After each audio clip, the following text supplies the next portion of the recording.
Hey, it's Thomas Mulready from CoolCleveland.com, and we're here today at Moco Cafe at Playhouse Square.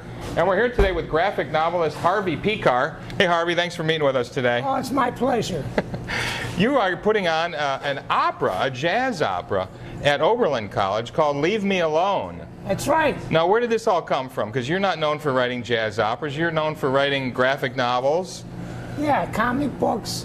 Yeah. Well, Dan Plonzi had this connection with this real-time opera company. And Dan, they wanted him to write a score, an opera score. So he was willing to do that, and he asked if, we could work together, because Dan's originally from Cleveland, and they know about me. So he's a jazz saxophonist. He's a jazz saxophonist and composer, yeah. Now, how did you meet him originally? Was it because of jazz that you guys met? Yeah, well, it was because of this opera thing, Right. We both lived in Cleveland, but I think he was, in Cleveland Heights, but I think he was out of Cleveland Heights by the time I got in. So. Did he have the idea for this opera? Or did you come up with the theme about it? Because you and I were talking the other day that it's really about your views on avant-garde art and how Right. it sort of doesn't exist anymore. Well, it's dying out, but yeah, that was my idea, because I didn't want to write one of those corny, librettos. Italian. They turn up in every nationality. Right. I didn't want to do anything that lame. You didn't want to do a love story, in other words, huh? Oh God, no. So where did the idea of this? Has this been bothering you for a long time, that the avant-garde is going away? It's been on my mind, yeah, and it's something that I think people don't think about and don't realize is happening. And if things keep on going in the same direction, then art won't evolve. And 100 years from now and 1,000 years from now, they'll have the same music, just like they do, like in these remote areas of the world, where these tribes, they don't, their lifestyle's the same, right, forever. And maybe you like that, maybe that's good, but I don't, I like to see things change. I like to see experimentation. Have you seen it in your lifetime, though, change the appreciation for the avant-garde? Because it seems to me the avant-garde has always had a small audience, always been marginalized, never had enough money.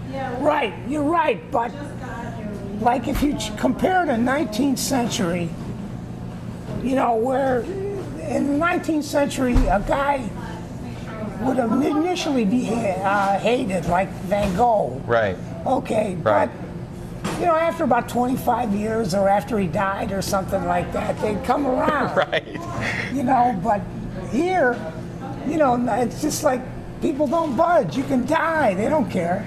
We have so much, Hollywood, so much entertainment, so many bad movies to keep us busy that I don't know. I don't know what the answer is. Maybe it's, art has gotten to the point where it's so far out that it takes a real effort and a real special kind of person to like the avant-garde stuff, just like I was talking about, like, there's, dogs that can hear sounds that we can't.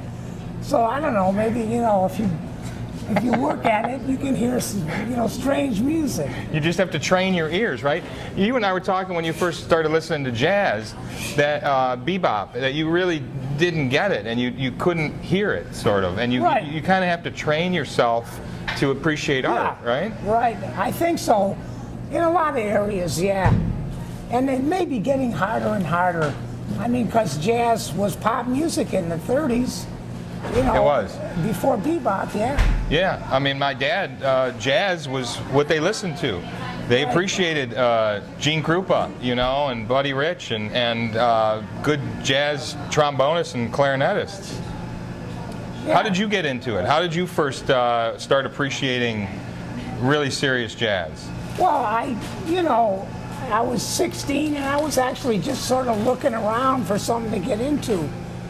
And, there were these, stories I heard about jazz musicians and how, like crazy they were and stuff like that. So I bought some jazz records and I started listening to them.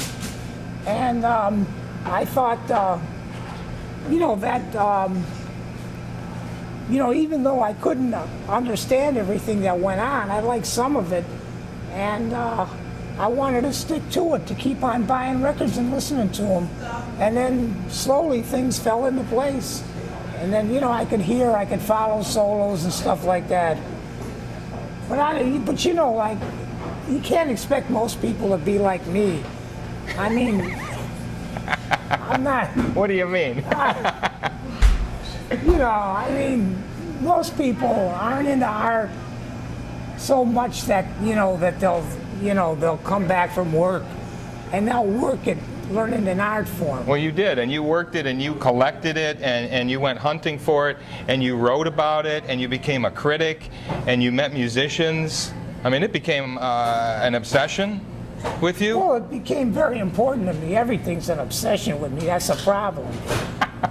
Serious problem. Is this the first time that this jazz opera, Leave Me Alone, the first time that you've heard your words sung?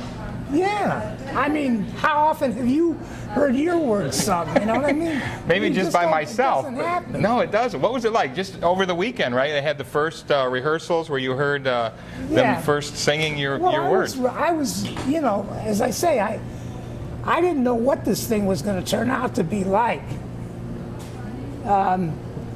But you know, the music was real good.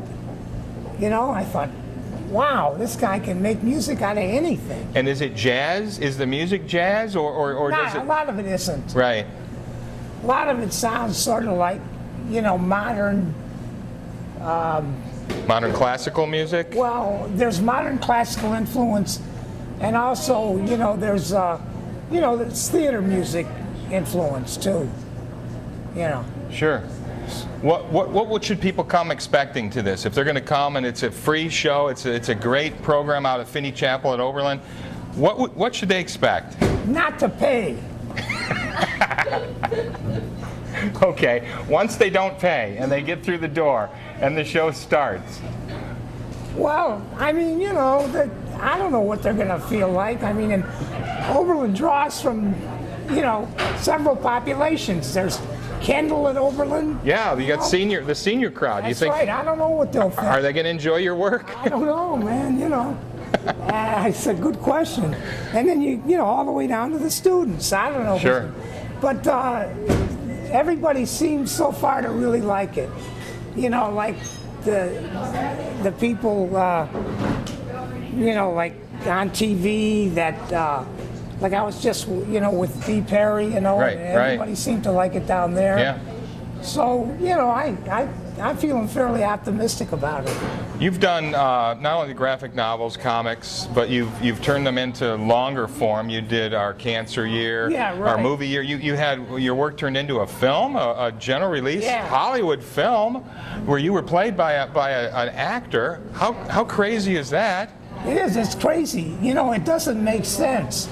Because I always got nice reviews and stuff, but my sales were always terrible. Right, right. And, you know, like I'd sell a couple thousand, you know, comics a year, you know. Right. So that didn't add up to anything. And so here this guy comes along. I mean, I'd had bites, you know, from other people to make movies, but they'd never been able to raise the money. Right. Like I thought. Because, you know, who wants to spend $2 million on a movie that, you know, where the guy, you can't even sell the comics it's based on. Right. But It wasn't got like done. you were doing Spider-Man or anything, right? No, it got done though, man. And it got really great reviews. Yeah, it got good reviews and everything. It was amazing. So you've associated yourself with some great illustrators, Robert Crumb, also another jazz fan throughout the years, good people making film and opera. You've done so many things. You think you're going to do another opera? You think this has opened up a whole new field of work for you? I don't know if they pay me, yeah. If they pay me, I'll find a way. My wife has a question for you before we leave. She wonders, how do you stay so cheerful? She had the one question for I'm not that cheerful. I'm just putting it on for, you know, the camera. I'm actually miserable. What's to be miserable? You got such a great life, Harvey. You're on David Letterman for years. You're a local hero, and you're a national star. You're international. Thanks. What's not to be happy about in your Thanks life? for reminding me. I'll keep that in mind as I go through life. What's left of it. Thanks for taking time today, Okay. Harvey. Appreciate it. All right. Hey, it's Thomas Mulready from CoolCleveland.com. Have a great week in cool Cleveland.